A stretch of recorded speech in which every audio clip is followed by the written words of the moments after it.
বছরের ঊর্ধ্বে সিনিয়র সিটিজেনদের জন্য ট্রেনে সম্পূর্ণ ফ্রি এবং মেট্রো রেলের ভাড়ার 25% ছাড় দেওয়া হবে।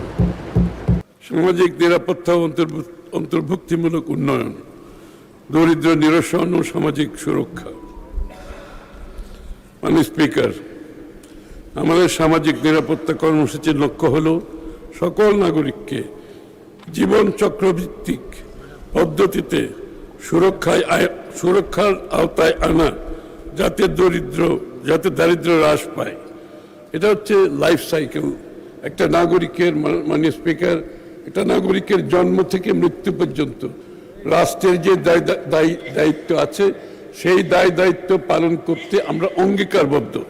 এজন্য এই যে লাইফ সাইকেলের ভিত্তিতে তাদের জীবনচক্র ভিত্তিক পদ্ধতিতে সুরক্ষার আওতায় আনা, যাতে দারিদ্র্য হ্রাস পায়, বৈষম্য কমে এবং অন্তর্ভুক্তিমূলক উন্নয়ন নিশ্চিত হয়। এই কাঠামোর মূল দর্শন হল অর্থনৈতিক ক্ষমতায়ন ও স্বনির্ভরতা, economic empowerment and self reliance অর্জন।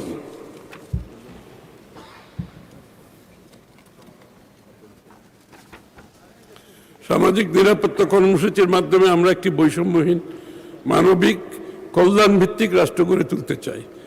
এ লক্ষ্যে সরকার বেশ কিছু কার্যক্রম গ্রহণ করেছে। সামাজিক সুরক্ষা ও নারীর অর্থনৈতিক ক্ষমতায়ন নিশ্চিতকল্পে আমাদের সরকারের সিগনেচার প্রোগ্রাম ফ্যামিলি কার্ড কর্মসূচি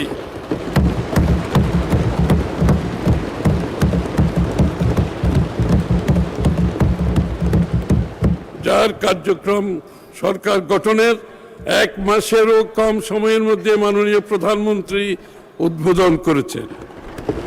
এর মাধ্যমে পরিবারের প্রধান নারী ব্যক্তি মাসে 2500 টাকা করে ভাতা পাবেন। 2020 সালের মধ্যে পর্যায়ক্রমে ফ্যামিলি কার্ড কার্যক্রম দেশব্যাপী বিস্তৃত করা হবে। ইতিমধ্যে পাইলট কার্যক্রম শুরু হয়েছে 2030 সাল, 2030 সালের মধ্যে পর্যায়ক্রমে ফ্যামিলি কার্ড কার্যক্রম দেশব্যাপী বিস্তৃত করা হবে। ইতিমধ্যে পাইলট কার্যক্রম শুরু হয়েছে। আগামী অর্থ বছরে 41 লক্ষ নারীকে ফ্যামিলি কার্ড প্রদান করা এবং এর বিপরীতে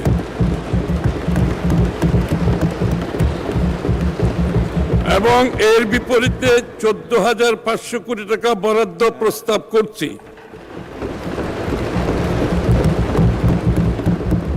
বয়স্ক ভাতা, বিধবা ও স্বামী নিগৃহীতা ভাতা অব্যাহত রাখা হবে।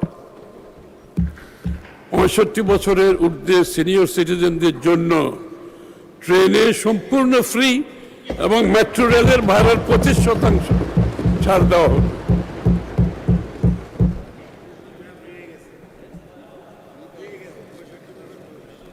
প্রতিবন্ধী ভাতাভোগীর সংখ্যা 48 লক্ষে বাড়ানো হবে এবং মাসিক ভাতা 1000 টাকা করা হবে।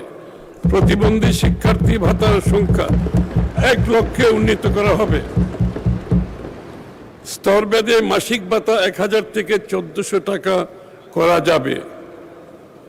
মা ও শিশু সহায়তা কর্মসূচির আওতায় 18.95 লক্ষ,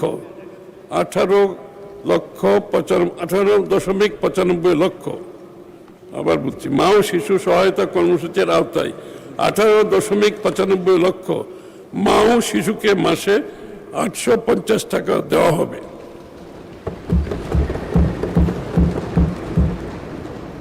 ক্যান্সার সহ 6টি দুরারোগ্য রোগে আক্রান্তদের এককালীন সহায়তা 50,000 টাকা থেকে, আবার বলছি, এটা ক্যান্সার সহ 6টি দুরারোগ্য রোগে আক্রান্তদের এককালীন সহায়তা 50,000 টাকা থেকে বাড়িয়ে 1 লক্ষ টাকা করা হবে।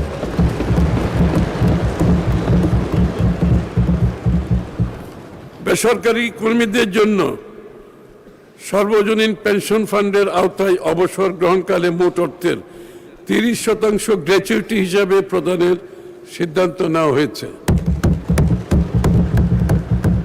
সাধারণ মুক্তিযোদ্ধাদের মাসিক সম্মানিক 20,000 টাকা অপরিবর্তিত থাকবে। খেতাবপ্রাপ্ত মুক্তিযোদ্ধাদের পরিবারের ভাতা 5,000 টাকা করে বৃদ্ধি করে যথাক্রমে বীর শ্রেষ্ঠ 40,000, বীর উত্তম 30,000, বীর বিক্রম 25,000, বীর প্রতীক 25,000 টাকা করা হবে।